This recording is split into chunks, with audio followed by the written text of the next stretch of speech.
all have taken their positions at the starting line. Okay, poised for the sound of the gun. So somehow the beginning of the event should be marked. We don't know whether he is the shortest one or the youngest one. Okay, but the poet has used the word smallest. Okay, when he falls down, he cannot keep pace with the other athletes. So he will fall down and he has to lose the medal.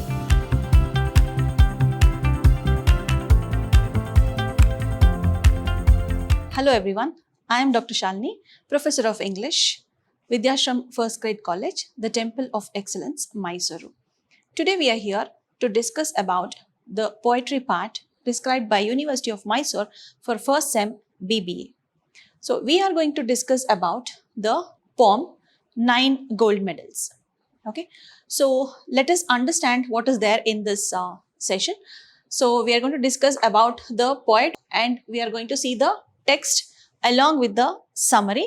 Then we'll also understand the theme of the poem. Okay, so let us begin our session today. So let me just talk about the poet, that is David Lee Roth. Okay, so this poem is written by David Lee Roth. He was actually an American poet. Okay, he was an American poet and he was very much passionate about music. He loved music and he owns a rock band in America. Has written many poems. He's writing songs. He's a vocalist also. He is very good at playing musical instruments also.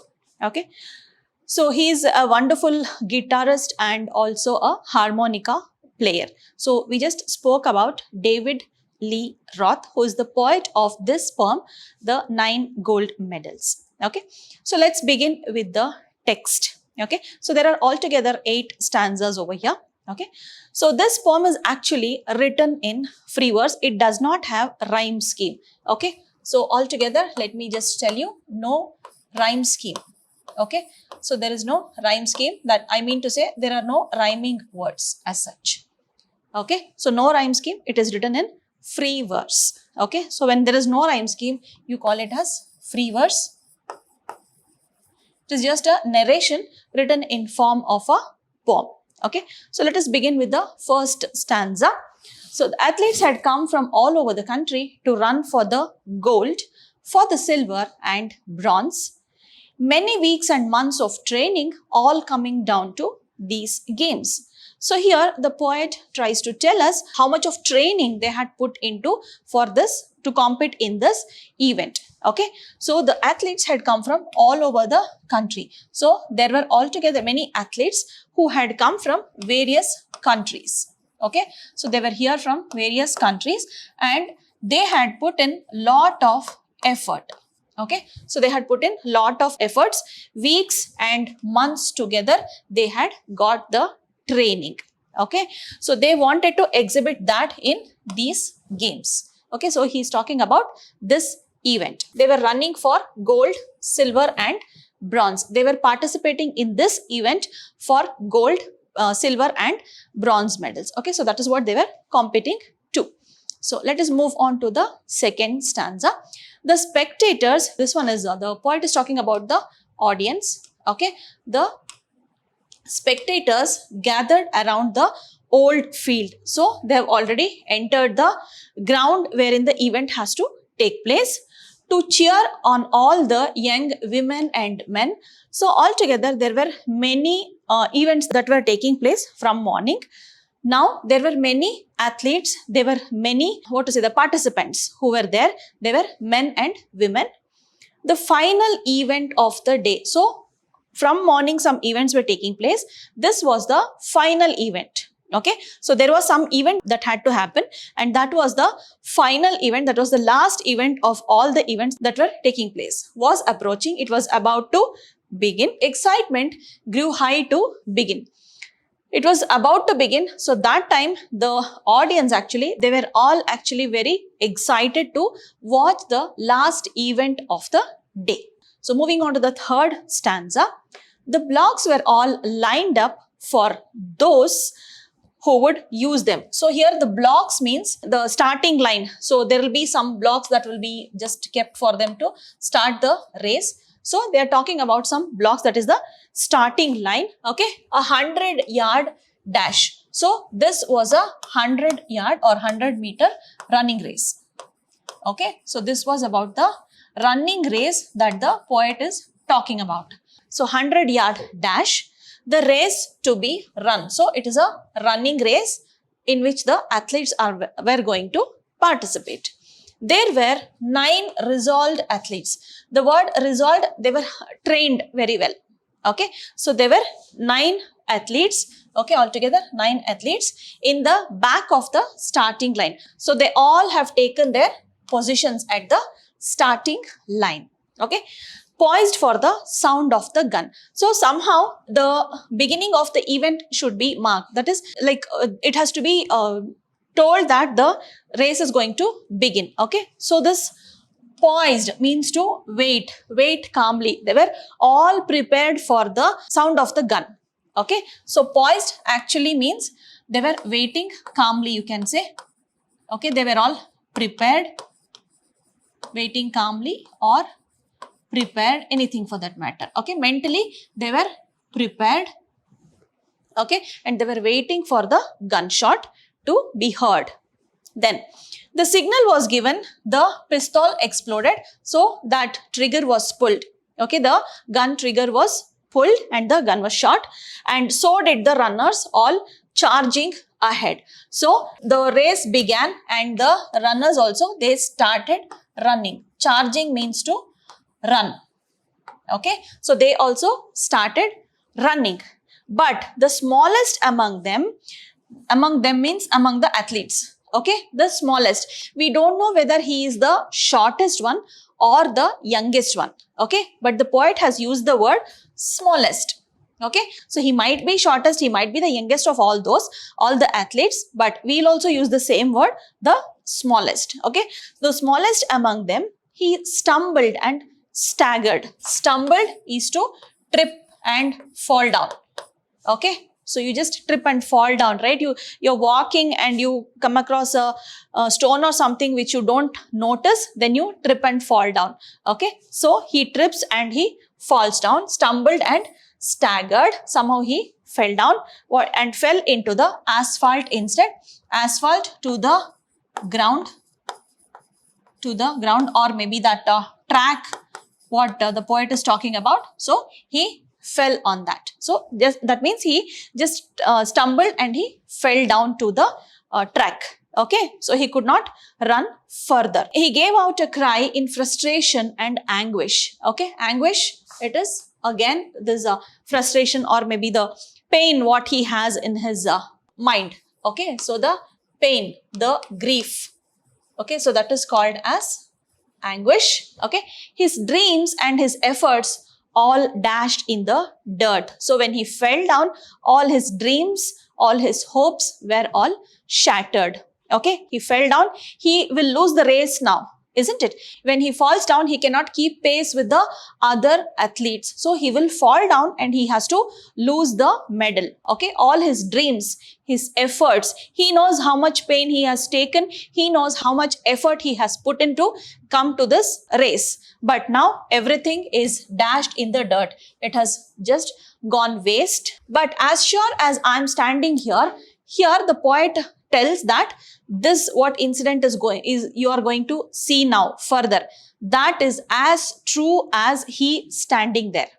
Okay, so he is talking about, but as sure as I am standing here, so you have to believe this incident like you believe me standing here and talking. So the same belief you should have about the incident also. Okay, so but as sure as I am standing here telling this story, the same goes for what next occurred.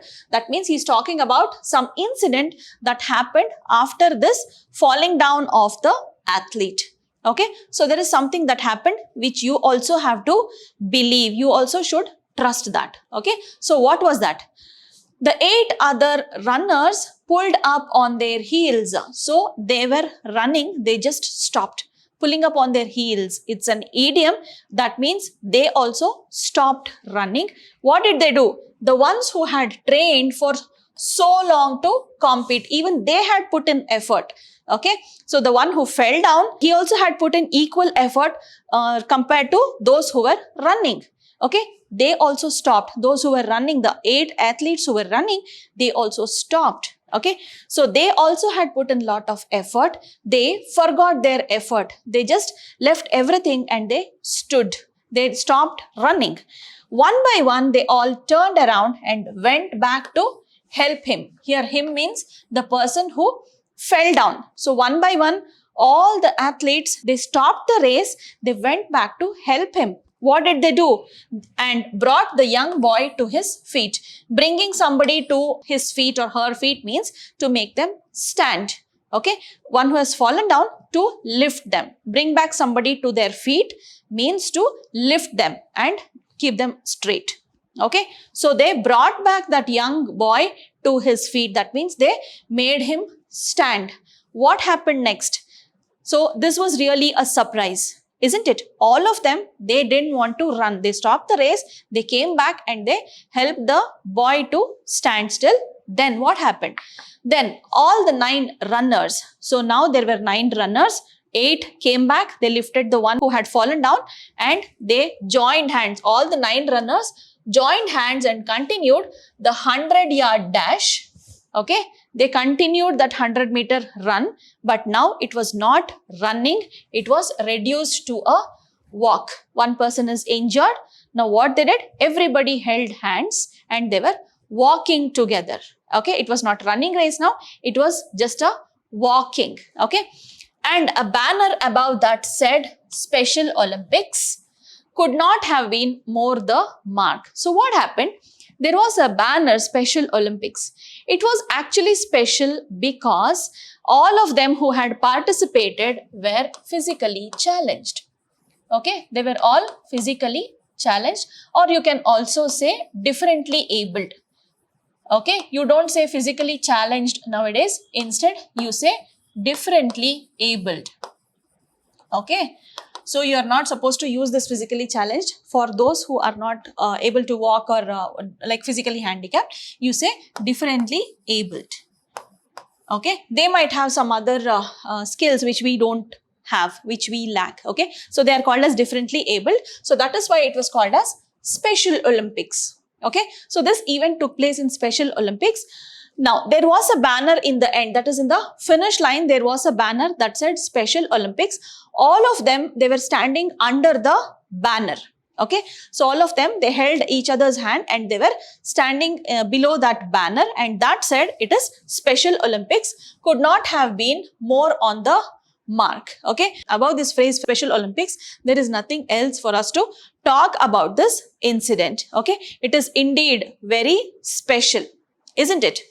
That's how the race ended with 9 gold medals. Here, any one person would have won a gold medal. Okay, had it been the earlier race, had he not fallen down, this would have been a normal race. But now what happened? There are 9 gold medals here. Okay, they came to the finish line holding hands still. Everybody held hand and they walked to the finish line, and standing ovation.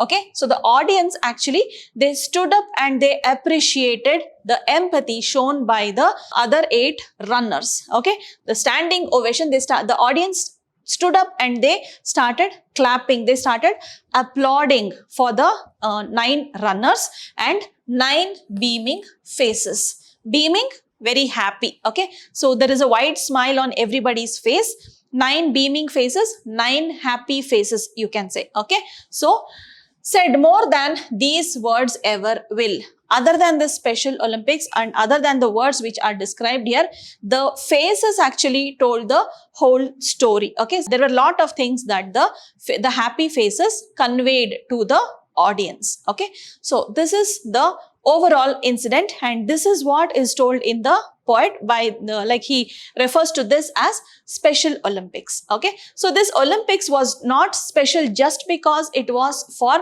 differently abled. It was special because they showed that empathy. They exhibited that sportsmanship in that race. Okay, so the overall theme, it actually focuses not only on the race. It does not just focus on the race, it focuses on human values like compassion and cooperation that is very much required. That is the need of the hour. Okay. Sporting events or competitions, they are not just about winning medals. Okay. So that is what is another theme that is included here. So, we just go to competition not just to win race. Like nowadays everybody says whoever loses, no, so they don't want to lose that spirit of participation. So they say winning is not important, participation is important. But actually speaking, in such cases, compassion, what they show, that is more important and that is appreciable. So this poem is actually based on a partially true story. This happened during the Olympics, in one of the Olympics only in 1970s probably. So that time one of the participants had fallen down this way, but not everybody came back, but 2 or 3 they actually came back, lifted him and they continued the race. Though they lost the medal, the compassion what they showed became an inspiration for this poem. Okay. So this story is special. This Olympics, this event was called as Special Olympics not because it was for differently abled, but because of the the compassion what the fellow runners showed towards the person who was about to fail. In our life also, if we compare this to our life, that is what the poet tries to give a message to us. In our life also, everybody is running their own race. Okay, in our life also, if we help others instead of running our own race, if we help others, if we lift others up and not letting them fall, is what is the great achievement we are going to do. Okay, so that is how you compare this poem to your life. That is how you adapt these values in your life. Okay, so this was all about the 9 gold medals poem. Okay, so let us discuss about some literary devices and all in the class. So let us meet again with another more interesting session with another poem that is prescribed in your syllabus. So till then, keep learning. See you soon. Take care. Bye-bye.